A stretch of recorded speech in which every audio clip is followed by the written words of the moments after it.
কুরআনুল কারীমের সঙ্গে যদি কোনো ব্যক্তির সম্পর্ক হয়, আল্লাহ পাক রব্বুল আলামিন ওই ব্যক্তির মর্যাদাও বৃদ্ধি করে দেন। যেমন হযরত ইমাম গাযালী রাহমাতুল্লাহি আলাইহি, তিনি একদিন স্বপ্ন দেখতেছেন। আল্লাহ পাক রব্বুল আলামিন তাকে স্বপ্ন দেখাইতেছেন, হে ইমাম গাযালী, তুমি রহমতপুর গ্রামের মধ্যে চলে যাও। রহমতপুর গ্রামের মধ্যে একজন আব্দুর রহমান নামের আল্লাহর ওলি মৃত্যুবরণ করেছে।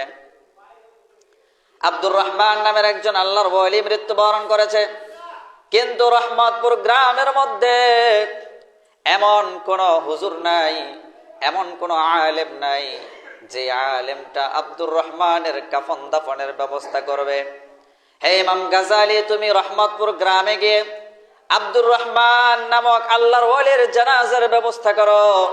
হযরত ইমাম গাযালী রাহমাতুল্লাহি আলাইহি ঘুম থেকে জাগার পর রহমতপুর গ্রামের মধ্যে চলে গেছে। রহমতপুর গ্রাম পুরাটা তন্ন তন্ন করে খুঁজতেছে, কিন্তু কোথাও আব্দুর রহমান নামক কোন আল্লাহর ওলির সন্ধান পাওয়া যাচ্ছে না, কেউ বলতে পারে না।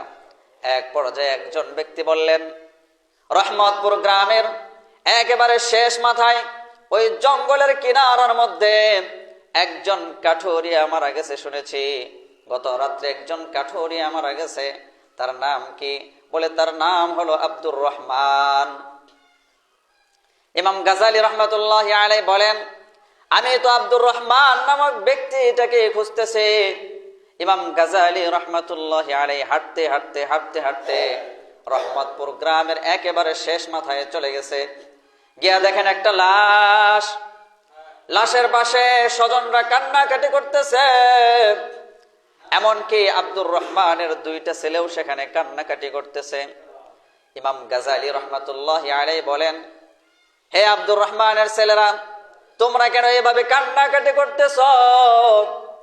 আব্দুর রহমানের দুইটা ছেলে বলতেছে, আমার বাবা একজন সাধারণ কাঠুরিয়া, আমার বাবা ইন্তেকাল হয়েছে, কিন্তু রহমতপুর গ্রামের মধ্যে এমন কোন আলেম নাই, রহমতপুর গ্রামের মধ্যে এমন কোন হুজুর নাই যেই হুজুর আমার বাবার কাফন দাফনের ব্যবস্থা করবে। ইমাম গাযালী রাহমাতুল্লাহি আলাইহি বলেন, হে আব্দুর রহমানের ছেলেরা, তোমরা কান্নাকাটি করিও না, আমি ইমাম গাযালী নিজে তোমার বাবার কাফন দাফনের ব্যবস্থা করে দেব। এরপরে হযরত ইমাম গাযালী রাহমাতুল্লাহি আলাইহি নিজ হাত দিয়ে সেই আব্দুর রহমান নামক কাঠুরিয়াকে গোসল দোয়াইলেন। আব্দুর রহমানকে কাফন দাফনের ব্যবস্থা করলেন। আব্দুর রহমানের জানাজা পড়লেন। এরপর আব্দুর রহমানকে কবরের ভিতরে শোয়ানোর জন্য ইমাম গাযালী রাহমাতুল্লাহি আলাইহি নিজে কবরের মধ্যে নামলেন। ইমাম গাযালী রাহমাতুল্লাহি আলাইহি আব্দুর রহমানকে কবরের মধ্যে শোয়ায় আর চিন্তা করতেছে, আব্দুর রহমান সাধারণ একজন কাঠুরিয়া, আল্লাহ তাআলা তার মর্যাদাকে এত বৃদ্ধি করলেন কিভাবে, আমার জানা দরকার। ইমাম গাযালী রাহমাতুল্লাহি আলাইহি একটা একটা করে বাঁশের টুকরা কবরের ভিতরে রাখেন, আর তিনি অনুভব করতেছেন কবরের ভিতর থেকে আল্লাহ পাক রব্বুল আলামিন একটা সুগন্ধি তৈরি করে দিয়েছেন। সুবহানাল্লাহ। ইমাম গাযালী রাহমাতুল্লাহি আলাইহি দাফন করা শেষ করার পর আব্দুর রহমানের ছেলেদেরকে বলতেছে, হে আব্দুর রহমানের ছেলেরা, তোমার বাবার এমন কি আমল ছিল যে আমলের কারণে আল্লাহ পাক রব্বুল আলামিন তোমাদের বাবাকে এত মর্যাদা দান করেছেন? আব্দুর রহমানের ছেলেরা বলতেছে, আমাদের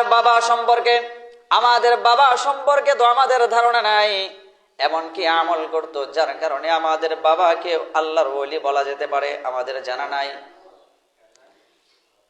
তবে হে ইমাম গাযালী, আপনি আমাদের মাকে জিজ্ঞেস করতে পারেন। ইমাম গাযালী রাহমাতুল্লাহি আলাইহি আব্দুর রহমানের স্ত্রীকে পর্দার আড়াল থেকে জিজ্ঞেস করে, হে আব্দুর রহমানের স্ত্রী, তোমার স্বামীর এমন কি আমল ছিল যে আমলের কারণে তাকে আল্লাহর ওলি বলা যেতে পারে? এমন কি আমল ছিল যে আমলের কারণে আল্লাহ তাআলা তাকে ওয়ালায়াতের মর্যাদা, ওয়ালায়াতের মাকাম তাকে দান করেছেন? আব্দুর রহমানের স্ত্রী বলতেছে, হে ইমাম গাজালি, আমার স্বামী আব্দুর রহমান তিনি একজন সাধারণ কাঠুরিয়া। তিনি জঙ্গলে কাঠ সংগ্রহ করে বাজারে বিক্রি করত, কোন রকম ভাবে তার সংসার চালাইতো। আমার স্বামীর এমন কোন আমল নাই যে আমলের কারণে তাকে আল্লাহর ওলি বলা যেতে পারে। আমার স্বামী কোরআন পড়া শিখে নাই, আমার স্বামী কোনো হাফেজ ছিল না, আমার স্বামী কোনো আলেম ছিল না, আমার স্বামী ছিলেন একজন সাধারণ কাঠুরিয়া। কিন্তু আমার স্বামীর একটি আমল আমার স্মরণ আছে।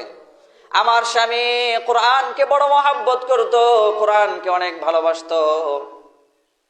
আমার স্বামী 5 ওয়াক্ত নামাজ আদায় করত।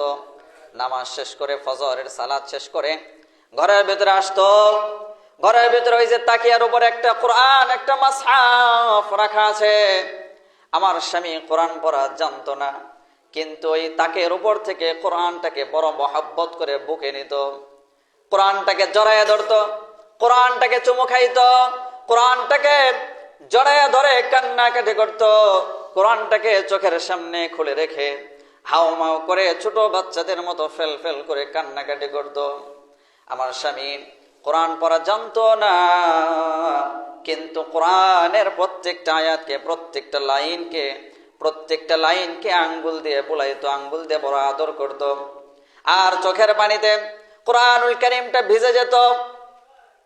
হে ইমাম গাজালি, ওই তাকিয়ার উপর থেকে কোরআনটা হাতে নিয়ে দেখুন, আজও পর্যন্ত আমার স্বামীর চোখের পানির সেই চিহ্ন কোরআনের মধ্যে আছে। আজও পর্যন্ত আমার স্বামী কোরআনটা যে হাত দিয়ে বুলাইতো, বড় আদর করত, সেই হাতের ছাপ এখনো পর্যন্ত কোরআনের মধ্যে আছে। সুবহানাল্লাহ বলেন। হে ইমাম গাজালি, আমার এই একটা আমল সম্পর্কে জানা আছে, আর কোন আমল সম্পর্কে আমার জানা নাই। ইমাম গাজালি রাহমাতুল্লাহি আলাইহি বলেন, হে আব্দুর রহমানের বিবি, থামো থামো, আর বলতে হবে না। আমি বুঝতে পেরেছি আল্লাহ পাক রব্বুল আলামিন আব্দুর রহমানকে কেন এত মর্যাদা দিয়েছেন। আব্দুর রহমান কোরআনটাকে হাতে নিয়ে বলতো, হাযা মিন কালামি রাব্বি,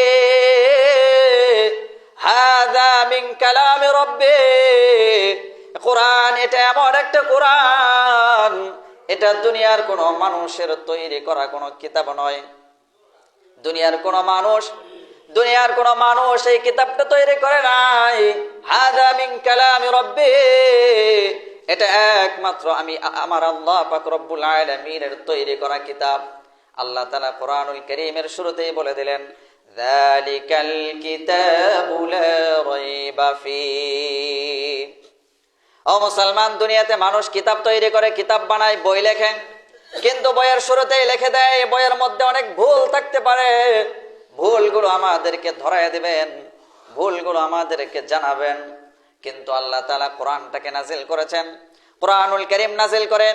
কোরআনুল কারীমের শুরুতেই ভূমিকার মধ্যে আল্লাহ তাআলা জানাই দিলেন, যালিকাল কিতাবু লা রাইবা ফীহ। কোরআনটা হচ্ছে এমন একটা কিতাব, লা রাইবা ফীহি, যে কোরআনের মধ্যে সন্দেহের কোনো অবকাশ নাই। সুবহানাল্লাহ পড়েন। এই কোরআনকে যে ব্যক্তি মহব্বত করবে, ভালোবাসবে, আল্লাহ পাক রব্বুল আলামিন তাদেরকে দুনিয়াতেও মর্যাদা দান করবেন এবং আখিরাতেও তাদেরকে মর্যাদা দান করবেন। সুবহানাল্লাহ পড়েন।